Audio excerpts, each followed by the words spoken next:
Hello guys, this is doctor नज़र this side. अब हम पैथोलॉजी का एक अलग यूनिट और एक अलग डोमेन देखेंगे डिटेल में, बेसिकली हेमाटोलॉजी। तो हेमाटोलॉजी में हम लोग ब्लड वेसल के अंदर जो ब्लड होता है उसके कंपोनेंट्स के बारे में देखेंगे। जैसे वाइट ब्लड सेल्स प्रेजेंट होते हैं, रेड ब्लड सेल्स, प्लेटलेट्स और भी बहुत सारे सेल्स होते हैं, ठीक है, और प्लाज्मा प्रोटीन्स। सो बेसिकली हम लोग एक एक करके टॉपिक डिस्कस करेंगे। तो पहला मैं डिस्कस करने जा रहा हूँ WBC, वाइट ब्लड सेल्स।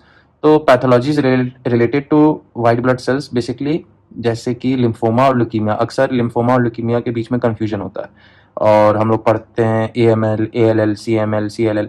उनमें हमेशा डाउट रहता है और कैसे उस इनके क्वेश्चंस को हम लोग क्रैक करें। तो बेसिकली हम सारा कुछ डिस्कस करेंगे डिटेल में। तो हम लोग बेसिकली WBC के नियोप्लाज्म्स के बारे में पढ़ेंगे, ठीक है, कैंसर या फिर tumour of white blood cells. तो इससे पहले मैं कुछ बेसिक्स और एक ओवरव्यू देना चाहूँगा, फ्लो चार्ट्स के थ्रू समझेंगे कि बेसिकली ल्यूकीमिया क्या होता है, लिम्फोमा क्या होता है, और अलग अलग सेल कंपोनेंट्स के सेलुलर मॉर्फोलॉजी समझेंगे। तो अब हम लोग देखते हैं एक एक करके कि बेसिकली पहले तो हम लोग कुछ बेसिक्स क्लियर करेंगे।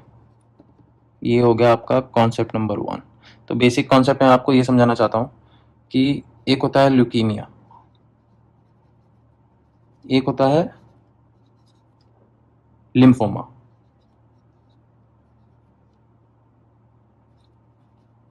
ठीक है, अभी मैं आपको डिटेल में नहीं समझाने की कोशिश कर रहा हूँ, मैं आपको एक बेसिक आइडिया देने की कोशिश कर रहा हूँ। तो ल्यूकीमिया में बेसिकली हमें 4 चीज़ें पढ़नी है: AML, ALL, CML और CLL। इनके फुल फॉर्म्स के बारे में अभी कुछ नहीं सोचना, अभी ऐसे बस एक ओवरव्यू समझने की कोशिश करो। लिम्फोमा में हमें पढ़ना है एक तो नॉन हॉजकिंस लिम्फोमा और क्लासिकल हॉजकिंस लिम्फोमा। ठीक है, तो एक एक करके स्टार्ट करेंगे, एक एक को समझेंगे, और इनके जो सिम्टम्स होते हैं, बेसिकली सिम्टम्स का जो रैशनल है वो समझना ज़रूरी है, ताकि हमारा कॉन्सेप्ट बिल्डअप हो जाए कि किस ल्यूकीमिया में कौन सा सिम्टम प्रेजेंट होगा और क्यों हो रहा है। ठीक, एक तो ये कॉन्सेप्ट हो गया। एक और कॉन्सेप्ट मैं समझाना चाहता हूँ, ये बेसिक्स है, ये ऑलरेडी आपको मालूम होगा। एक तो जो हमारा WBC होता है, जो वाइट ब्लड सेल्स होते हैं, तो बेसिकली 2 तरह के होते हैं। एक तो होता है ग्रैनुलोसाइट, एक होता है ए ग्रैनुलोसाइट। इससे ये मतलब हुआ कि जब आप इसका पैथोहिस्टोलॉजिकल स्लाइड पे या स्लाइड पे जब इन सेल्स को आप ऑब्जर्व करेंगे,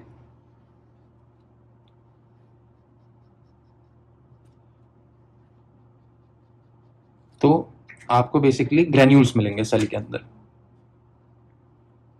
ठीक है, तो जिनमें ग्रैन्यूल्स होगा उनको ग्रैनुलोसाइट्स बोलेंगे, और जिनमें ग्रैन्यूल्स नहीं होंगे उन्हें ए ग्रैनुलोसाइट्स बोला जाएगा बेसिकली। ठीक है, तो ऐसे कौन से ए ग्रैनुलोसाइट्स हैं जो WBC की कैटेगरी में है? तो उनको हम लोग लिम्फोसाइट्स बोलते हैं, ठीक, और मोनोसाइट्स। 2 तरह के सेल्स हैं जो ए ग्रैनुलोसाइट्स हैं। ठीक, जो ग्रैनुलोसाइट्स हैं इनमें कौन कौन प्रेजेंट होता है? तो बेसिकली न्यूट्रोफिल हो गया, ठीक, बेसोफिल हो गया, और इयोजिनोफिल।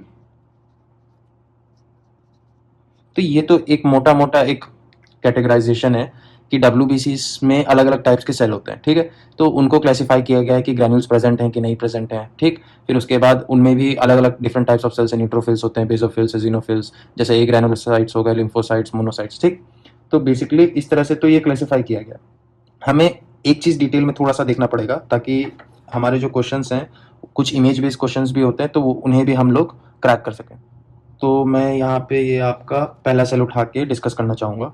तो मान लो मैंने एक सेल बनाया, ठीक है, ये एक सेल है जिसके पास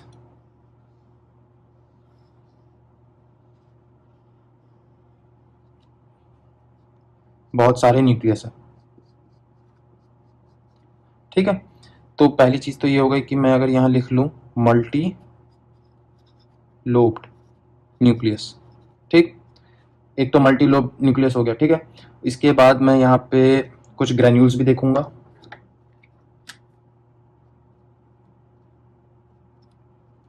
इसके साइटोप्लाज्म में कुछ ग्रैन्यूल्स भी प्रेजेंट होंगे क्योंकि ग्रैनुलोसाइट में है। तो मैं यहाँ पे लिख लेता हूँ पर्पल कलर्ड ग्रैन्यूल्स प्रेजेंट होंगे। ठीक है। मल्टी लोब्ड का मतलब 3 to 5 लोब्स होने चाहिए।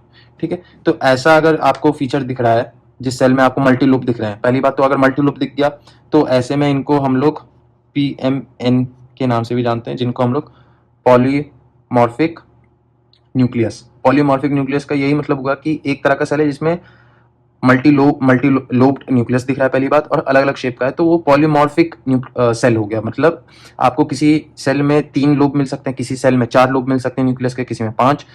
तो ऐसे सेल को हम लोग बोलते हैं basically neutrophil. So this is basically histological identification of a neutrophil.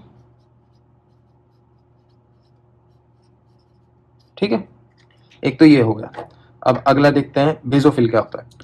तो बेसिकली बेसोफिल, अगर मैं एक सेल बनाऊं, ठीक है, ये मेरा एक सेल है, तो इसके पास तो मान लो एक बड़ा सा न्यूक्लियस होगा। ठीक है, लेकिन प्रॉब्लम ये होगी, ये जो इसका न्यूक्लियस है ये बहुत सारे ग्रेन्यूल्स से छिपा होगा, बहुत सारे ग्रेन्यूल्स होंगे। तो बेसिकली बिग न्यूक्लियस और ग्रेन्यूल्स जो होंगे वो ऑब्सक्योर कर रहे होंगे आपके न्यूक्लियस को। तो ऐसे हम लोग लिख लें इंफॉर्मेशन, तो बेसिकली आपको मिलेंगे ब्लू ब्लैक कलर के ग्रेन्यूल्स मिलेंगे।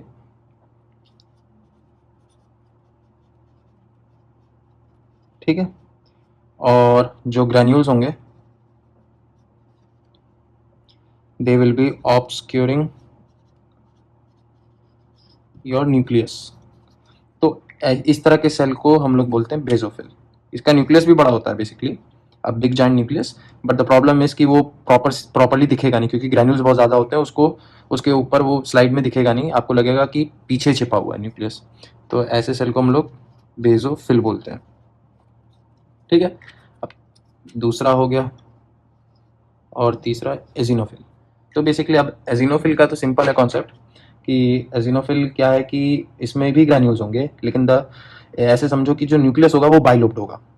ठीक है, ऐसा लगेगा कि गॉगल्स पहन रखा है, स्पेक्टिकल्स पहन रखे हैं सेल ने। आपको दो लोब दिखेंगे न्यूक्लियस के। तो जब भी आपको 2 लोब दिखे न्यूक्लियस के, तो आपको ये सोचना पड़ेगा कि एजिनोफिल है कि नहीं है। ठीक है, क्योंकि इसमें भी ग्रैन्यूल्स होंगे, लेकिन वो ग्रैन्यूल्स जो होंगे they will be more towards pink या रेड साइड, मतलब ऑरेंज पिंक कलर के ग्रैन्यूल्स दिखेंगे। तो कुछ इस तरह से हमारा एजिनोफिल दिखेगा। तो अगर मुझे लिखना हो तो जो ग्रैन्यूल्स होंगे वो बेसिकली आपको ऑरेंज टू पिंक कलर के रेंज में दिखेंगे। अब जो मैं कलर ग्रेन्यूल्स का बता रहा हूँ, एज इट इज आपको स्लाइड में जो इमेज होगी वो आपको आइडेंटिफाई करने को ना मिले, लेकिन एक मैं आपको एक मोटा मोटा अंदाजा देना चाह रहा हूँ, क्योंकि मॉर्फोलॉजी जरूरी है, क्योंकि आगे जाके हम लोग को एक ग्रोथ पैटर्न या फिर मैचुरेशन पैटर्न भी, प्रोसेस भी समझना होगा हर सेल का। ठीक है, डिटेल में। तो इसलिए मैं आपको ये समझाना चाह रहा हूँ कि साइज भी बहुत मैटर करता है, और न्यूक्लियस का मॉर्फोलॉजी भी मैटर करता है। सेल को एक पेक्यूलर फीचर होगा सेल का, जिससे बाकी सेल से वो अलग दिखेगा। तो ग्रैन्यूल्स हो गए और आपका बाइलोब्ड न्यूक्लियस हो गया। तो इस तरह के सेल को बोलते हैं एसिनोफिल। ठीक है, एक तो ये चीज़ हो गई। अब हम लोग ये देखते हैं कि ए ग्रैनुलोसाइट्स, लिम्फोसाइट्स और मोनोसाइट्स का मॉर्फोलॉजी देख लेते हैं। तो यहाँ पे मैंने 2 तरह के सेल बनाए हैं। तो मेरा एक जो सेल है, इसका जो न्यूक्लियस है ये बहुत बड़ा है। ठीक, और एक दूसरा है जिसका न्यूक्लियस आपको थोड़ा सा किडनी शेप में दिख रहा है। ठीक है, तो ये वाला जो सेल है ना, तो इसका न्यूक्लियस आपको बेसिकली बेसोफिलिक कलर दिखेगा इस पे। वैसे भी न्यूक्लियस हमारा हम जानते हैं कि ब्लू कलर या फिर बेसोफिलिया दिखाता है स्लाइड पर। ठीक है, due to chromatin present in the nucleus. ठीक है, तो इस तरह का बड़ा सा सेल आपको दिखेगा, और एक सिंगल राउंड न्यूक्लियस दिखेगा। ठीक है, पहली चीज। और जो साइटोप्लाज्म होगा मिनिमल होगा। साइटोप्लाज्म आपको बहुत ज्यादा भी पता नहीं लगेगा as compare to other cells. ठीक, और इसका जो न्यूक्लियस होगा वो मैंने बता दिया आपको, पर्पल टू ब्लू कलर। सारी न्यूक्लियस आपको पर्पल टू ब्लू ही कलर दिखेंगे, लेकिन since it is in big size तो पर्पल ब्लू न्यूक्लियस। तो इस तरह के सेल को हम लोग बोलते हैं lymphocyte. On the other hand ये वाला सेल है, आप इसका न्यूक्लियस देख रहे हो, तो ये वाला न्यूक्लियस जो है बेसिकली एक तो किडनी शेप बोल सकते हैं आप इसको। ठीक है, किडनी शेप्ड में दिख रहा है, या फिर रेनिफॉर्म शेप भी बोलते हैं, रेनिफॉर्म शेप्ड। तो अगर किडनी शेप्ड या रेनिफॉर्म शेप्ड न्यूक्लियस या रेजिन रेजिन लाइक, ठीक है, आपको इस तरह का दिखे सेल, ठीक है, तो इसको हम लोग बोलते हैं बेसिकली मोनोसाइट। मैक्रोफेज भी हमें आगे पढ़ना होगा, बस इसलिए मैं अभी यहाँ डिस्कस नहीं कर रहा, क्योंकि मैक्रोफेज एक मॉडिफिकेशन है मोनोसाइट्स का, ठीक है। जब तक ब्लड में रहेगा तो मोनोसाइट बोलेंगे, एक बार टिश्यू में परमानेंट रेजिडेंट बन गया वो, ठीक है, तो उसको मैक्रोफाज बोलेंगे। एक तो यहाँ पे मैंने मॉर्फोलॉजी डिस्कस कर ली, अब हमें थोड़ा सा हिमेटोपोइसिस की तरफ जाना पड़ेगा कि हम लोग डिटेल में समझ सकें कि ल्यूकीमिया और लिम्फोमा की तरफ आगे बढ़ सके और ल्यूकीमिया लिम्फोमा होता क्या है। तो अब हम लोग थोड़ा सा डिटेल में अब जाएंगे। तो हमें ये मालूम है कि मेरा जो बोन होता है, मान लो ये जो हमारा बोन है, ठीक है, तो बोन के अंदर हमारे पास क्या है, बोन मैरो है, बोन मैरो हाउस है। इस बोन मैरो हाउस में कौन सा प्रोसेस चल रहा है, हिमेटोपोइसिस, ये हम सबको मालूम है, ठीक। हिमेटो वर्ड का मतलब होगा ब्लड, पोइसिस का मतलब प्रोडक्शन, तो production of blood components basically, ठीक है। तो हिमेटोपोइसिस में भी हमारे पास एक सेल होता है जिसका मेन रोल होता है, जिसको बोलते हैं हिमेटोपोइटिक स्टेम सेल, ठीक है। ये हमारा मेन हीरो है या लीड हीरो। तो मैं यहाँ पे लिख लेता हूँ, एक तो हमारा ये हो गया हिमेटोपोइटिक स्टेम सेल, ठीक है। इस हिमेटोपोइटिक स्टेम सेल से हमारे पास आरबीसी भी बन के आएंगे, ठीक है, प्लेटलेट्स भी बन के आएंगे, और हमारे डब्ल्यूबीसीज भी बन के आएंगे, ठीक। लेकिन हमें इस वक्त डब्ल्यूबीसीज की ब्रांच को पकड़ना है, ठीक है। तो डब्ल्यूबीसी की ब्रांच जो होगी,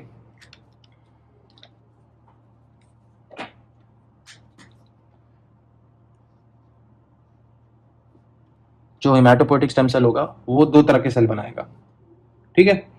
तो अभी जो मैं डिस्कस कर रहा हूँ ये एक नॉर्मल हिमेटोपोइसिस का प्रोसेस आपको समझाने की कोशिश कर रहा हूँ। तो हिमेटोपोइटिक स्टेम सेल से हमारे पास दो तरह के सेल बन के आएंगे, एक तो होता है माइलोब्लास्ट, ठीक है, और एक होता है लिम्फोब्लास्ट।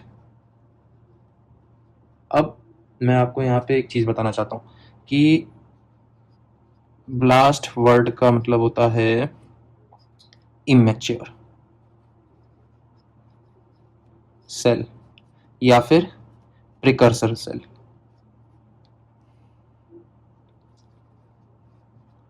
ठीक है, इससे ये समझना है। तो माइलोब्लास्ट का मतलब हुआ कि एक तो माइलॉइड सीरीज बनाएगी, लिम्फोब्लास्ट का मतलब होगा कि early stages of lymphoid series, ठीक है। तो हमारे पास तो मिल गया माइलोब्लास्ट सीरीज, एक लिम्फोब्लास्ट सीरीज। अब यहाँ से कहानी शुरू होगी। तो मान लो ये मेरा माइलोब्लास्ट है, ठीक, ये माइलोब्लास्ट से टूट के डिवीजन करेगा बोन मैरो के अंदर, सब कहानी चल रही है बोन मैरो के अंदर, ये बना के देगा प्रोमाइलोसाइट, ठीक है। प्रोमाइलोसाइट फिर डिफ्रेंशिएट करेगा और फिर माइलोसाइट बनाएगा, ठीक है। माइलोसाइट फिर डिफ्रेंशिएट करेगा और मेटामाइलोसाइट माइलोसाइट बनाएगा। तो यहां तक तो कहानी समझ में आ गई कि धीरे धीरे ये मैच्योर सेल की तरफ जा रहा है, ठीक है। तो माइलोब्लास्ट ने प्रोमाइलोसाइट बना लिया, कन्वर्ट हो गया माइलोसाइट में, फिर आगे डिफ्रेंशिएट हुआ मेटामाइलोसाइट में। मेटामाइलोसाइट से एक फॉर्म बनेगी जिसको बैंड फॉर्म बोलते हैं, ठीक है। अब इस बैंड फॉर्म से ये अलग अलग प्रोडक्ट्स बना के हमें देगा। तो वो कौन कौन से अलग अलग प्रोडक्ट्स हैं, एक तो आपका न्यूट्रोफिल हो गया, एजिनोफिल हो गया, ठीक है, उसके बाद आपका बेजोफिल हो गया, और मोनोसाइट्स भी हो गए, ठीक है। लेकिन ऑन द अदर हैंड जो कहानी लिम्फोब्लास्ट की चल रही है, ऐसा लिम्फोब्लास्ट की सीरीज में नहीं होता, मतलब लिम्फोइड सीरीज में इतना बड़ा प्रोसेस नहीं होता है मैचुरेशन का। बहुत सिंपल है, लिम्फोब्लास्ट जो होगा, लिम्फोब्लास्ट से बन के हमारा प्रो लिम्फोसाइट, ठीक है, प्रो लिम्फोसाइट बन के देगा और यही मैच्योर कर जाएगा लिम्फोसाइट में, ठीक है। अब ये अलग बात है कि ये लिम्फोसाइट आगे जाके डिफरेंशिएट करेगा अलग अलग जगह पे, थाइमस में चला जाएगा या फिर बोन मैरो में ही रहेगा। तो डिपेंडिंग ऑन इसकी आगे मैचुरेशन या ट्रेनिंग जो इस सेल की हो रही है, एजुकेशन जो इस सेल को मिलेगी, वो इस पर डिपेंड करेगा कि साइट कहाँ पे, बोन मैरो में है या थाइमस में है। तो उस तरह से ये आगे डिवाइड कर लेगा, नाइफ बी सेल में कन्वर्ट होगा या फिर टी सेल में कन्वर्ट होगा। ये बात की कहानी है।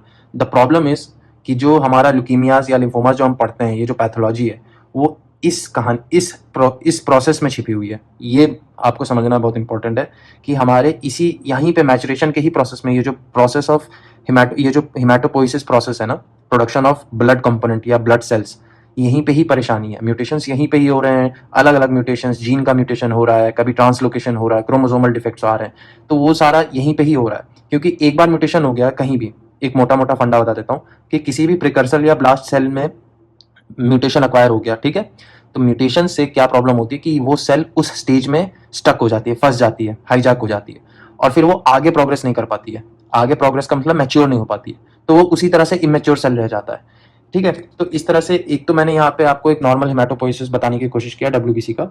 एक और चीज, जैसे जैसे आप नीचे जाओगे, ठीक है, सेल डिवीजन करेगा, डिफ्रेंशिएट करेगा, मैच्योरेशन अचीव करेगा, तो क्या होता है कि जो साइज होता है ना सेल का, वो डिक्रीज करता है।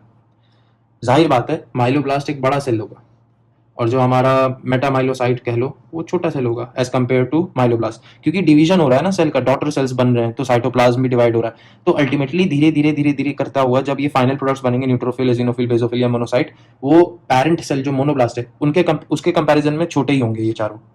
ये चीज समझना जरूरी है। इसलिए कभी भी आप ल्यूकीमिया के या फिर लिम्फोमा की स्लाइड देखोगे ना जब भी, तो सेल के जो कंपोनेंट होंगे ना प्रेडोमिनेंटली इमेच्योर सेल होंगी। फंडा ये है कि इमेच्योर सेल्स दिखेंगे, इमेच्योर सेल दिखेंगे तो मतलब बड़े बड़े सेल दिखेंगे। तो आप हैरान मत हो जाना स्लाइड में इतने बड़े बड़े सेल्स हैं। नॉर्मल फिजियोलॉजिकल अगर ब्लड का सैंपल में अगर एक स्लाइड बनाओ जिसमें आरबीसी भी दिख रहा है, WBC भी दिख रहा है और आपका प्लेटलेट भी दिख रहा है, और तब देखूं तो हो सकता है मुझे एक दो बड़े सेल दिखें, ठीक है।